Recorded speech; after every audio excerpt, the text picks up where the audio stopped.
this. When DC X Sonic was first announced, issues like this are what I've been waiting for. Let's review and break down DC X Sonic number 3.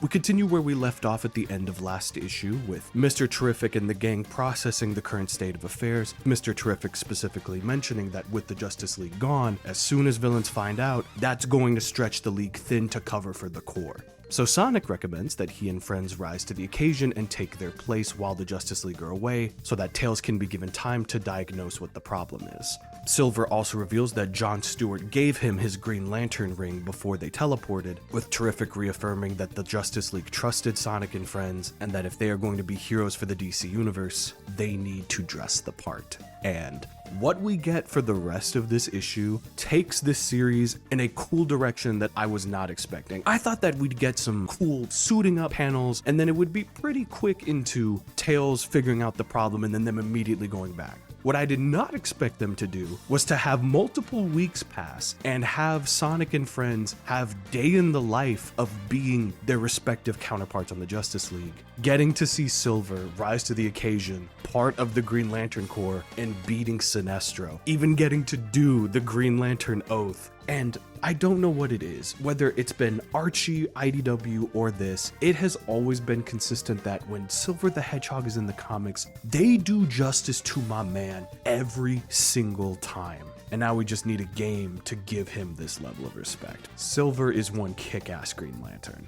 Silver and the Green Lantern Corps beat Sinestro and get the Chaos Emerald that he was using, and then the issue continues with that pattern. We see Gorilla Grodd going up against Supergirl and Hawkgirl before Amy as Wonder Woman steps in. Oh my god. First of all, to even have Supergirl and Hawkgirl show up in this and kick ass is awesome, but Amy rocks the Wonder Woman outfit, using her hammer, using the lasso of truth, using the bands to block bullets, having both Hawkgirl and Supergirl have her back. I'm just grinning from ear to ear the entire time seeing this go down, because it works better than it has any right to. And you can tell that ABT had a great time working on all of the combat visuals and how the fights would break down. And Flynn is having a good time writing the scenarios of a bunch of different characters getting to interact with each other. That continues when we get to see Knuckles surveying Metropolis, chopping it up with Lois Lane that I thought was really cute. You have this great interaction between Nux and Lex Luthor, and Luthor mistaking the green Chaos Emerald for kryptonite,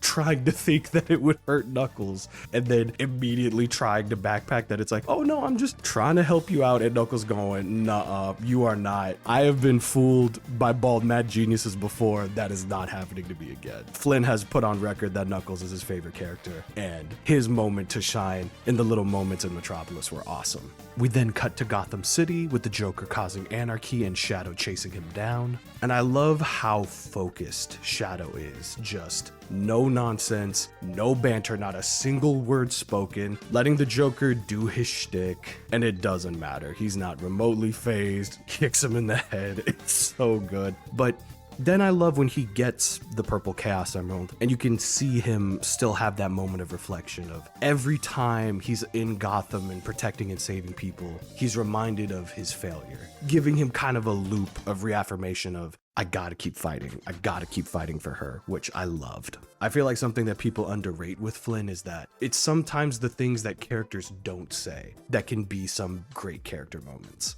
And then, easily what is my favorite moment in the entire series so far, Sonic versus the Reverse Flash. Eobard thought, are you kidding me? Like, I did not think that Eobard thought was going to be in this series whatsoever, but love the way that Sonic beats him, where Eobard is doing his monologuing and talking about how he wants vengeance on the Flash and how Sonic is not even good enough to be his fake. Nice. And Sonic catches him monologuing, which gives him enough time to switch out the Chaos Emerald. The second he gets it, immediately putting the Reverse Flash in the dirt. It is one of the coolest panels. Like, ABT knows how to draw cool fight sequences, but the panel of Sonic eviscerating the Reverse Flash was a frame that I didn't even consider for this comic, and it is awesome. I love it. We then have all of our heroes regroup at the Hall of Justice to find out that Tails has been working with the Teen Titans for research research, and you get this awesome moment where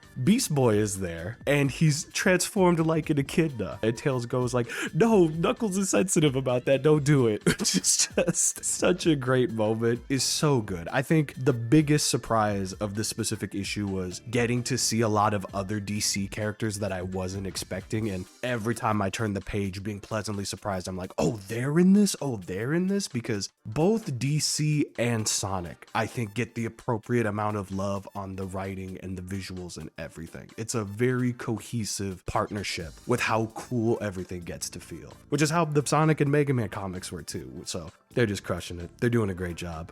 Tails was able to crack the code, finding out that Darkseid put their world in a pocket dimension, and then Shadow truly takes the place of Batman, where, for those who are familiar with Justice League comics and stories, Batman always felt like the checks and balances for the League, where he was always the person who would question the most whether what they were doing was the right thing, and I liked that Shadow, being Batman, was put into that position of being like, do we want to do this? If we decide to proceed, it could leave the DC universe vulnerable to attack.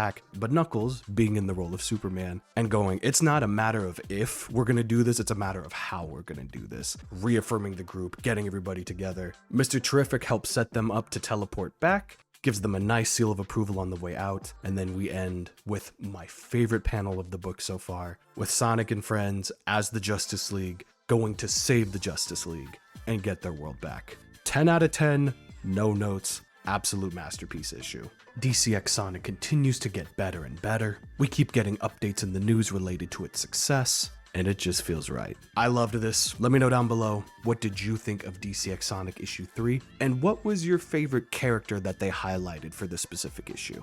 Thank you for watching. Love y'all. Have a blessed one.